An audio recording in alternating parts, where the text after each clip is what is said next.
Happy গভীর রাতে গোসল করে, কিন্তু কেন? রিগান প্রতিদিন সকালবেলা ঘুম থেকে উঠে দেখে তার লুঙ্গি ভেজা। তার কি স্বপ্নদোষ হয় নাকি অন্য কিছু? গভীর রাত, রিগানের রুমের দরজার পর্দা সরিয়ে হ্যাপি চোরের মতো চারপাশে তাকিয়ে রিগানের রুম থেকে বের হয়ে হাতে একটা তোয়ালে নিয়ে ওয়াশরুমে ঢুকে পড়ল। ওয়াশরুমে পানির ফোয়ারা ছেড়ে সারা শরীর ভিজিয়ে গোসল করছে। এমন সময় ওয়াশরুমে যাওয়ার জন্য রিগানের বড় বোন ফাহিমা রুম থেকে বের হতেই শুনতে পেল ওয়াশরুম থেকে ফোয়ারা পানি পড়ার শব্দ।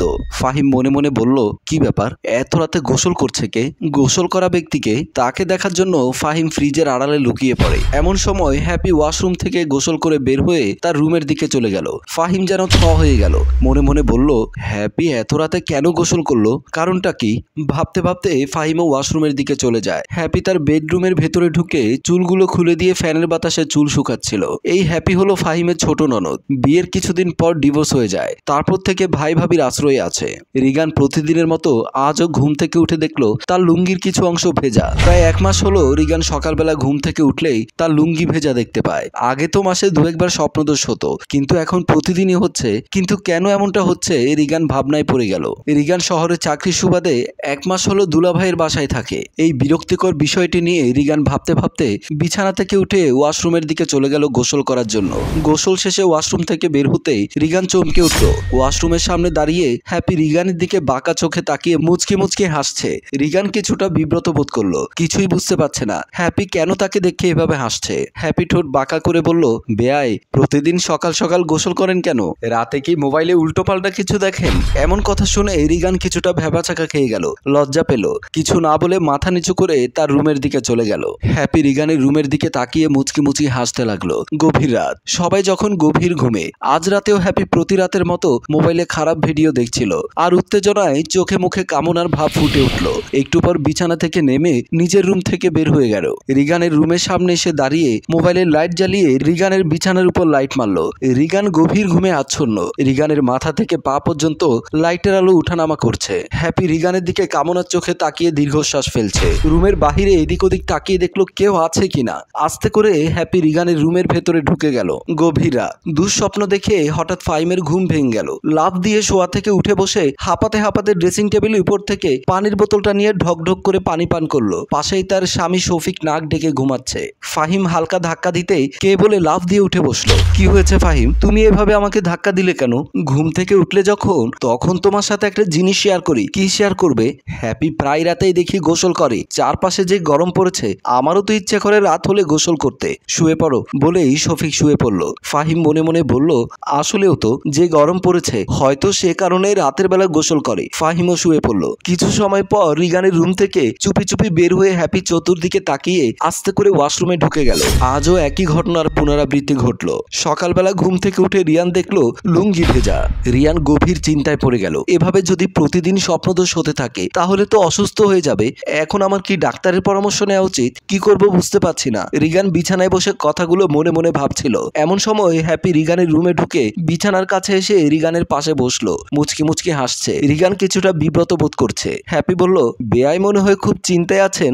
রিগান বলল, না না। রিগান না কিছু না বলে লুঙ্গির ভেজা অংশটা লুকানোর চেষ্টা করলো। বেয়াই, আপনি যে প্রতিদিন লুঙ্গি ভিজিয়ে ফেলেন তা কিন্তু আমি জানি। হ্যাপির মুখে এমন কথা শুনে রিগান খুব লজ্জা পেল। কাপা কাপা কণ্ঠে বলল, আপনি এসব কি বলছেন? আপনি কি জানেন? হ্যাপি বলল, আরে এত লজ্জার কি আছে? স্বপ্নদোষ তো স্বাভাবিক ব্যাপার, কিন্তু আপনার যেভাবে প্রতিদিন হয় তা কিন্তু স্বাভাবিক নয়। রিগান কাপা কাপা কণ্ঠে বলল, আমি গোসল করব, আপনি আপনার রুমে যান। গোসল তো প্রতিদিন করেন, আজ না হয় একটু পরে করেন। রিগান একটু রেগে বলল, করি তো গোসল, না করলে শরীর থেকে গন্ধ আসবে না। হ্যাপি বলল, এখন যে কারণে আপনার লুঙ্গি থেকে গন্ধ বের হচ্ছে সেই রোগের ওষুধ আমার কাছে আছে। হ্যাপির মুখে এমন কথা শুনে রিগান একটু খুশি মনে আগ্রহ নিয়ে বলল, কি, আপনার কাছে ওষুধ আছে? তাহলে আমাকে দিন। এই ওষুধ রাত 12টার পর খেতে হয়। কি বলছেন? রাত 12টার পর খেতে হয়? আজ রাতে আমি ওষুধ নিয়ে আসবো, আপনি অপেক্ষায় থাকবেন, আবার যেন ঘুমিয়ে না পড়েন। বলেই হ্যাপি রহস্যময় একটা হাসি দিয়ে রিগানের রুম থেকে বের হয়ে গেল।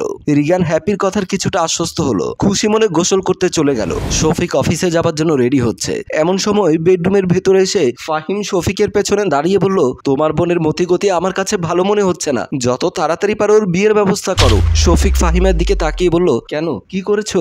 কি করেছে তা তো তোমাকে রাতে বললাম। হ্যাপির গোসল করা কি অস্বাভাবিক কোনো বিষয়?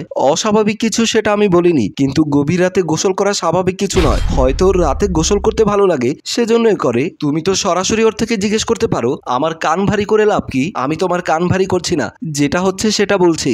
দেখো ফাহিম, আমি সব বুঝি, অবুঝ নই। হ্যাপি যদি প্রতিদিন বাহিরে ঘুরতে যেত, কোনো পরপুরুষ বাসায় নিয়ে আসতো, তারপর গোসল করতো, তাহলে তুমি আমায় বলতে পারতে, আমি বিচার করতাম। কিন্তু এখন আমি আমার ছোট বোনের কাছে কিভাবে জানতে চাইবো ও কেন প্রতি রাতে গোসল করে? এই জন্যই তোমার কাছে কিছু বলতে চাই না। সোজা কথাটা তুমি বাঁকা করেই দেখো। আর বেশি দিন বাঁকা বুঝবো না। হ্যাপিকে দেখতে পাত্রপক্ষ আগামী সপ্তাহে আসবে। তুমি আবারও বাঁকা কথাই বললে।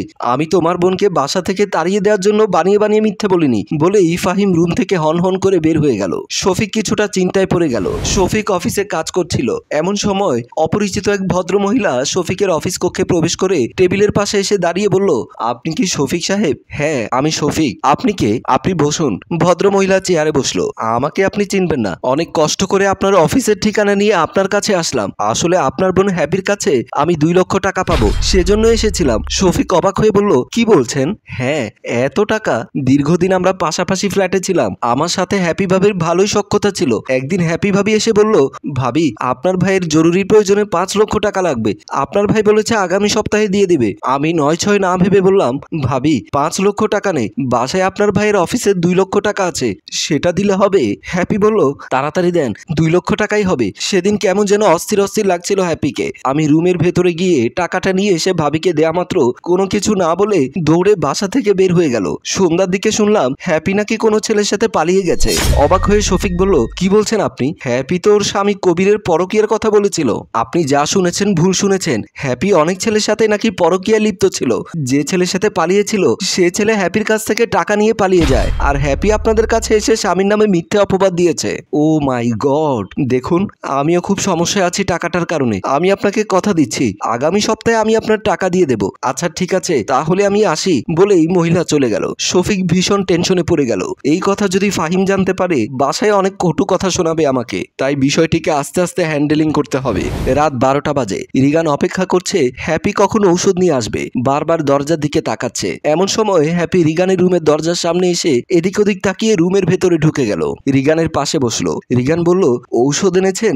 দিন, খেয়ে ঘুমিয়ে পড়বো, আজ অনেক রাত হয়ে গেছে। হ্যাপি রিগানের দিকে কামনার দৃষ্টিতে তাকিয়ে কোনো কিছু না বলে রিগানকে জড়িয়ে ধরে আদর করতে লাগলো। রিগান চমকে উঠে বলল, কি করছেন? ছাড়ুন আমাকে। হ্যাপি বলল, বেয়াই, এইটা হলো স্বপ্ন রোগের মহা ঔষধ, তোমাকে আজ প্রথম ডোজ দেব। রিয়ান ধাক্কা দিয়ে হ্যাপিকে নিচে ফেলে দিয়ে বিছানা থেকে উঠে দাঁড়িয়ে বলল, কি সব উল্টোপাল্টা বলছেন? হ্যাপি দাঁড়িয়ে বলল, আরে বুদ্ধ বেয়াই, আজ থেকে প্রতি রাতে তুমি আমার সাথে মিলন করবে। দেখবে তোমার আর স্বপ্নদোষ হবে না। আমি মরে গেলেও পাপ কাজ করতে পারবো না। আপনি আমার রুম থেকে বের হয়ে যান। এমন সময় ফাহিম ওয়াশরুমে যাচ্ছিল। রিগানের রুমের কাছে আসতে শুনলো রুমের ভেতরে হ্যাপি আর রিগানের মধ্যে কথা চলছে। দরজা ফাঁক করে দেখলো হ্যাপি আর রিগানের মধ্যে ধস্তাধস্তি চলছে। হ্যাপি দৌড়ে নিজের রুমের দিকে চলে গেল। হ্যাপি দীর্ঘশ্বাস ফেলছে আর রিগানকে বলছে, আমাকে তুমি ফিরিয়ে দিও না। আজ আদরে আদরে তুমি আমায় শীতল করে দাও। তোমাকে আমি ভালোবাসি।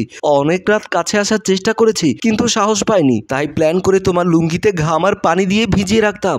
তুমি ভাবতে তোমার স্বপ্নদোষ হয়েছে।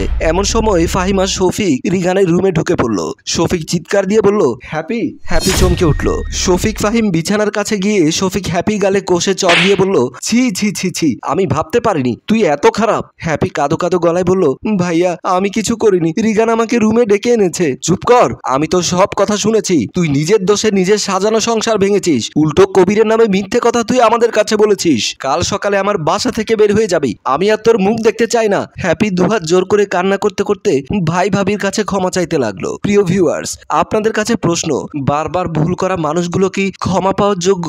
আর স্বপ্নদোষ নিয়ে বিভ্রান্তি হওয়ার কিছু নেই। প্রয়োজনে অভিজ্ঞ ডাক্তারের শরণাপন্ন হন। গল্পটি যদি ভালো লাগে লাইক, কমেন্ট ও শেয়ার করুন। গল্পটি রচনা ও পরিচালনায় ফেরদৌস অপু, প্রযোজনায় মঞ্জুর মোর্শেদ, ক্যামেরায় রিমন ও ফয়সাল।